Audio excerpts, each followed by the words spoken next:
तो नमस्कार, good evening और गुड आफ्टरनून। अभी हम इस टॉपिक पर बात करने वाले हैं आज की इस वीडियो में, जो कि हमारा टाइम मैनेजमेंट को लेकर के जो हमने सीरीज शुरू करी थी उसको हमने फिर से कंटिन्यू कर दिया है।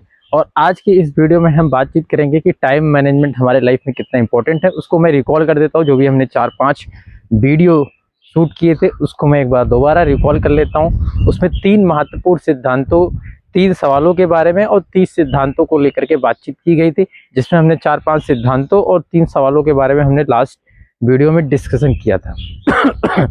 सॉरी, इसके बारे में हम इसको और डिस्कशन करते हैं कि 3 सवाल, मुख्य सवाल क्या थे। पहला सवाल उसमें था कि आजकल हमारे पास समय कितना है, या आजकल समय की इतनी कमी क्यों महसूस होती है। पहला सवाल था, पहला बुनियादी सवाल। दूसरा बुनियादी सवाल था हमारा कि हमारे पास कितना समय है, और तीसरा बुनियादी सवाल था कि हमारा समय कितना कीमती है। और 4-5 सिद्धांतों को लेकर के हमने बातचीत करी थी। फिर नेक्स्ट वीडियो में हम बातचीत करेंगे कि उसमें क्या और सिद्धांत थे, जिसमें 30 सिद्धांतों को लेकर के टाइम मैनेजमेंट में डिस्कशन किया गया था।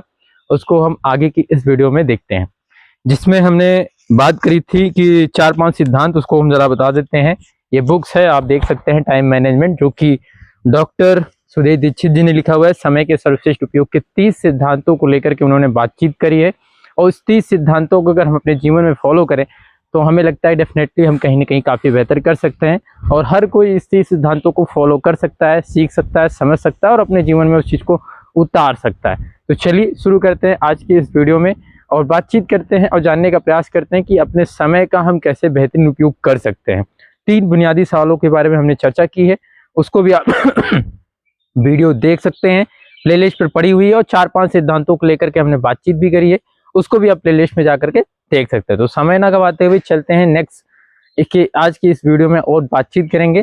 देखेंगे कि किस तरीके से हमारा समय का सर्वश्रेष्ठ उपयोग के 30 सिद्धांतों में हम धीरे धीरे कवर करते रहेंगे, और बहुत सारी बातें इसमें सीखने वाले हैं और जानने का प्रयास करेंगे कि किस तरीके से टाइम मैनेजमेंट हमारे जीवन में, या समय का प्रबंधन किस तरीके से, चाहे जॉब कर रहे हो, चाहे बिजनेस कर रहे हो, किसी भी प्रोफेशन में हो, तो समय का प्रबंधन करना, समय का मैनेजमेंट करना कितना इंपॉर्टेंट रोल प्ले कर लेता है। तो वो बहुत सारी बातें हम इसमें सीखने वाले हैं। तो चलिए शुरू करते हैं। तो हमने लास्ट टाइम जो इसको एक बार रिकॉल और कर देते हैं देख करके। तो 3 बुनियादी सवाल जो थे, पहला बुनियादी सवाल था कि आज का समय की इतनी कमी क्यों महसूस होती है। दूसरा बुनियादी सवाल था कि आपके पास दरअसल कितना समय है। और तीसरा बुनियादी सवाल था आपका समय कितना कीमती है। ये 3 बुनियादी सवाल हमें खुद से पूछने हैं कि आजकल समय की इतनी कमी क्यों महसूस होती है। दूसरा कि हमारे पास कितना समय है। और तीसरा बुनियादी सवाल है कि हमारे पास जो समय है उसकी क्या कीमत है, कि हमारे समय की कितनी कीमत है। और जो दूसरा हमने बताया था कितना समय है और आजकल समय की इतनी कमी क्यों महसूस होती, जबकि हमारे पास टेक्नोलॉजी भी आ गई और हमें पैदल भी नहीं जाना है, फिर भी आजकल हमें समय की इतनी कमी क्यों महसूस होती है। ये बहुत बड़ा सवाल है जिसको हमें खुद से पूछने की जरूरत है। इतनी टेक्नोलॉजी आने के बाद, इतनी सारी चीजें आने के बाद, हम अपने जीवन में फास्ट ग्रोथ करने के लिए भी इतनी सारी सुविधाओं लेने के बाद भी हम अपने जीवन में इतना ज्यादा व्यस्त हैं कि हमें पता ही नहीं चल रहा है समय का। तो और जो 2-3 सिद्धांत के बारे में, 4-5 सिद्धांत मैंने लास्ट के वीडियो में डिस्कशन किया था, उसको भी आप लास्ट के वीडियो में देखेंगे तो आप समझ जाएंगे। पहला जो हमने डिस्कशन किया था, समय की लॉग बुक रखें। दूसरा जो हमने डिस्कशन किया था, आर्थिक लक्ष्य बनाएं। और तीसरा सबसे महत्वपूर्ण जो विषय था, वो सबसे महत्वपूर्ण काम सबसे पहले करें। और चौथा है यात्रा के समय का अधिकतम उपयोग करना।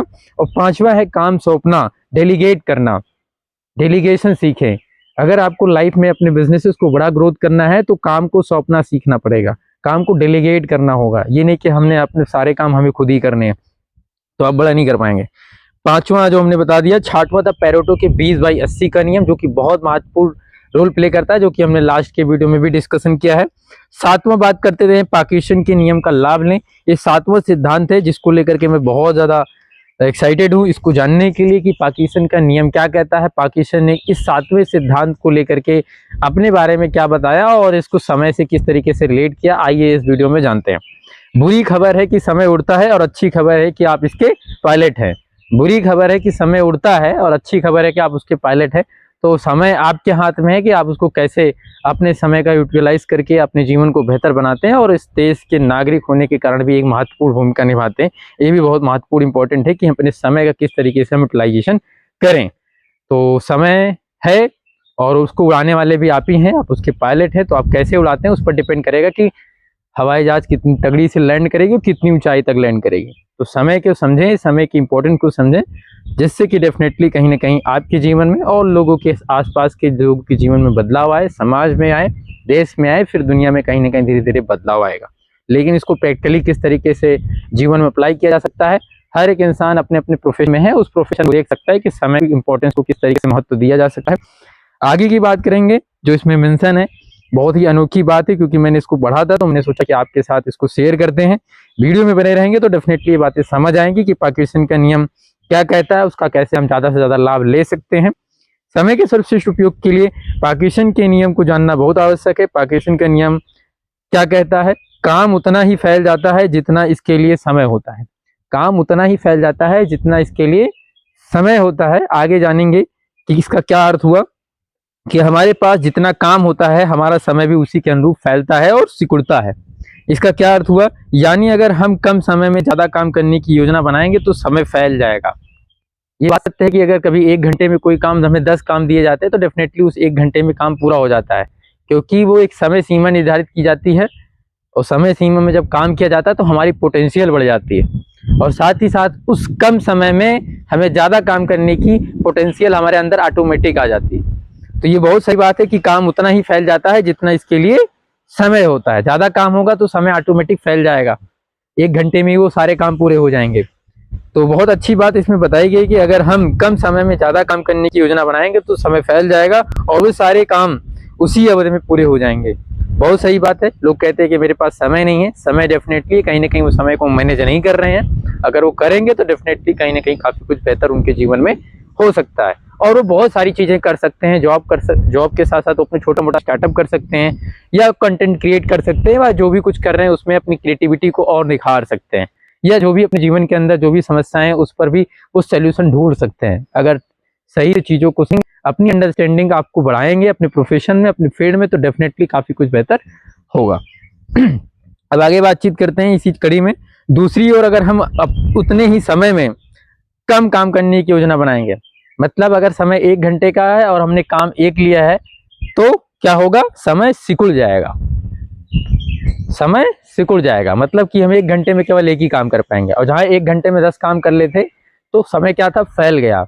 काम कम है और समय क्या हुआ, उतना ही है। तो यही चीज़ बहुत ज़्यादा जरूरी है कि पार्किंसन के नियम का हम किस तरीके से लाभ ले सकते हैं। इसीलिए समय के सर्वश्रेष्ठ उपयोग के 7वां सिद्धांत पार्किंसन के नियम का लाभ लेना चाहिए। लक्ष्य जितना बड़ा होगा उपलब्धि भी उतनी ही बड़ी होगी और उतना ही आपको संघर्ष भी करना पड़ेगा, उतना ही आपको चीज़ों को समझना पड़ेगा किस तरीके से हमें बड़ी सक्सेस को या बड़ी उपलब्धि को प्राप्त करना है। 1 दिवसीय क्रिकेट मैच का अगर हम उदाहरण लें, जब दूसरी टीम पहली टीम द्वारा निर्धारित की गई लक्ष्य का पीछा करती है तो इस बात से फर्क नहीं पड़ता है कि उसके सामने 50 ओवर में जीत के लिए 225 रनों का लक्ष्य है या 275 रनों का लक्ष्य, चाहे जो भी हो, आमतौर पर उसे अंतिम 3-4 ओवरों में ही हासिल किया जाता है। यहाँ पर महत्वपूर्ण बात यह है कि दूसरी टीम उतने ही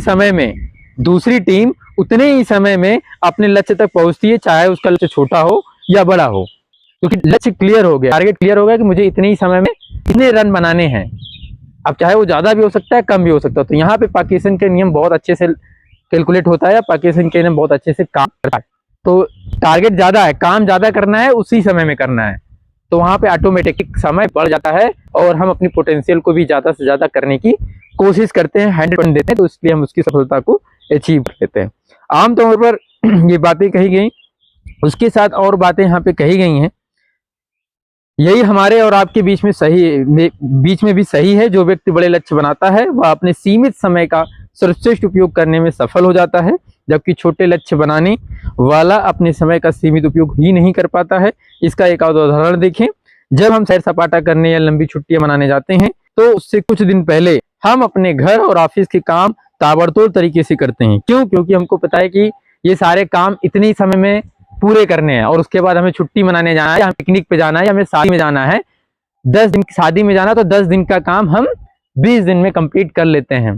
10 दिन का काम जो ऑफिस का वर्क है, 1 महीने का काम, उसको हम जो 10 दिन करते हैं समय लगा करके, और 10 दिन हम छुट्टी लेते हैं, तो उस 10 दिन का काम हम किस में कंप्लीट कर देते हैं, इन 20 दिनों में हम कंप्लीट कर देते हैं।